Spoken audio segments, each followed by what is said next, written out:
welcome to Adventures with Flowers TV, the gardening show for busy women who are craving a quiet mind, a gorgeous garden and some time for themselves. I am Kendall Platt, your host. Welcome. Hello.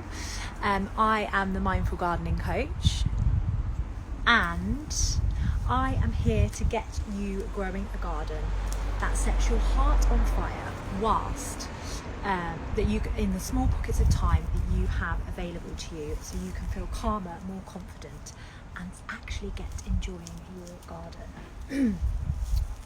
Right, today we are talking about wisteria, which you can see behind me.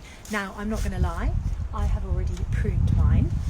Generally, the time we want to prune our wisteria is after flowering. Now this would usually, if you read in all the books and online, it will say July and August time. But I have noticed, certainly in my garden, now bear in mind I'm based in Reading in the south of the country, that I have noticed that my wisteria flowers probably end of April, early May, which is early because it's been warmer this year, and I just think with the climate changing, things in my garden are happening a lot earlier. So my flowering really was kind of done by mid-May, which is a little bit heartbreaking, but it means for me that come the end of June really, this is taking over my house and we can barely get in the door. The window behind me here is completely covered, and so for me, I actually have done mine already, even though we're obviously only just into July. So I don't want to say ignore that advice, but be led by your garden rather than just following the rules. If yours is flowering really early as well, and to be honest, the growth of it is getting really out of control and unmanageable, then I think it's completely okay to do it a little bit early. It might mean that in August again you need to do a little bit more trimming, but for me it needed to get done. So that is the first thing, is timing. So when are you going to do it? So generally July and August, but be led by your garden. The second thing then is how to bloody do it. Now what I've actually done is I've broken off what they call a whippy shoot, in case you wondered what that is, actually like a whip. They do describe these things well. So I've actually broken this off at this where it would join the main stem. So this is what they call a whippy shoot. Now the advice is to cut it back to 5 or 6 leaves. So if we count here, so if this is where, if you imagine my hand is the main stem, this is where it's joining, so we're going to count 5 or 6 leaves. It really is that simple. 1, 2, 3, 4, 5, 6. Now for me, I always go 5, just because I feel like I said, it completely ends up taking over my house. So I'm going to get my secateurs, which are here, and I am literally, so I've counted my 5, and I'm literally going to chop, hope you can see there, at the join, like that. Pop, okay? So this bit, imagine, is still attached to your plant, and you've got a nice cut end there, and what this is going to allow it to do is just going to keep that growth in check, because otherwise this little bugger, the bit we've cut off, is only going to get longer. It can get into your gutters, it can get mine always gets up into my gutters, it goes all across my roof and almost gets under the roof tiles, so you do really need to keep a check on it. So that is how you're going to count. That's what a whippy shoot is, and that is how you cut it.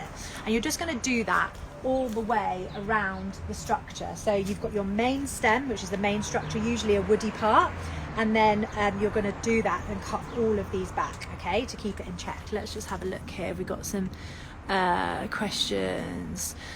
Okay, so I'm in West Kerry Island. My wisteria flowered in May and has gone feral since then. Yeah, it does. This is what it does. So basically, flowers, lovely, everyone's really enjoying it. The minute the flowers die, it's right, time to grow, and it just goes absolutely wild. So ultimately our gardens are here for us to enjoy them.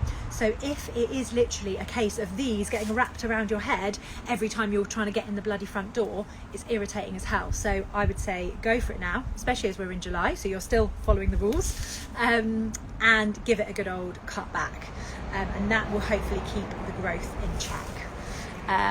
Let's see if there's any other questions. Feel free. Hey, the Mediterranean Gardener, morning, nice to see you. Hello. Hey Charlie darling, how are you?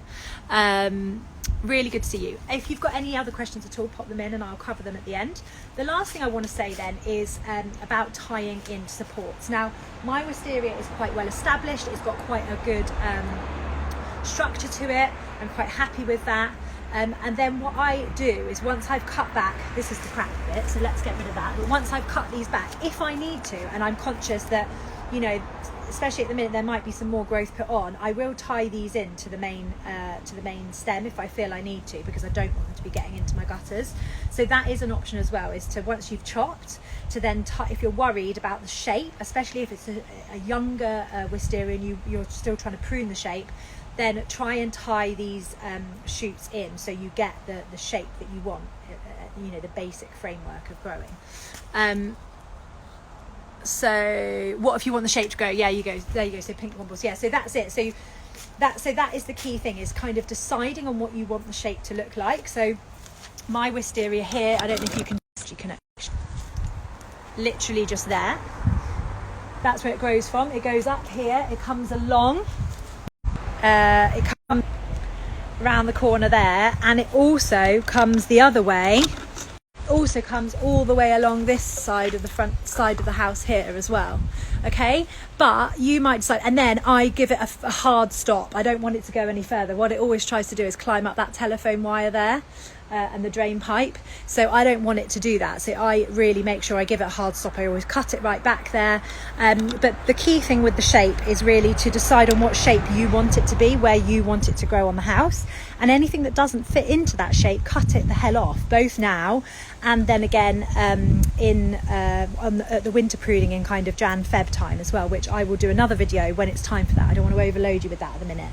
We're just focusing on the summer pruning. So yeah, so that it really is key then for you to decide what shape you want it to be, and to basically keep it under control, which I know is a little bit overwhelming because it is quite mad.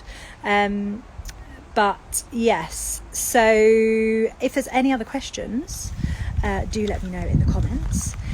If not, I'm going to share two things. So can you see nothing? Maybe I'll be better off going on 4G. No, in the hanging baskets are starting to flower. I did plant them a little bit late, I'm not going to lie, but they're a tumbling variety, so my hope is that they will come all cascading down. Who says you need to have flowers in a hanging basket, hey? I'm going for tomatoes because my kids loved eating tomatoes and just thought something a little bit different. What am I not loving? I'm not loving the fact that my roses have already gone over so much. I need to deadhead these. Bless them, they were absolutely stunning and they were so lovely and scented. These are, I think it's Roald Dahl, this one, a lovely kind of peachy, creamy, orangey, yellowy coloured one. But yeah, I really need to deadhead these and hope that I get a second flush. I can see here actually that some are coming. Can you see these? So on their own, without me even deadheading, it's sent up some new shoots. Thank you so much. Yeah, so they are the two things that are going well in my garden and going not so well. Do comment below and let me know what you're enjoying in your garden at the minute and what you're not enjoying so much. Unless there are any other questions, then all that remains to be seen is that if you are needing any assistance in your garden, maybe you have got a new border and you're not quite sure what to plant, perhaps you need to know what the hell to do in your garden and when to do it, then one of them is a one-off session that I offer, and the other one is for somebody to start in my ongoing support program called Cultivate Your Wellbeing, and that's for a 3-month option or a 12-month option, depending on how much support you think you might want. So if you would like to access either of those, you can head straight to the website at adventureswithflowers.com and book them. If you are watching on YouTube, then please like and subscribe, and why not join us live next week, Monday, 10 a.m, and you can ask your questions and generally get involved in the live fun. Hopefully the connection will be slightly better next week.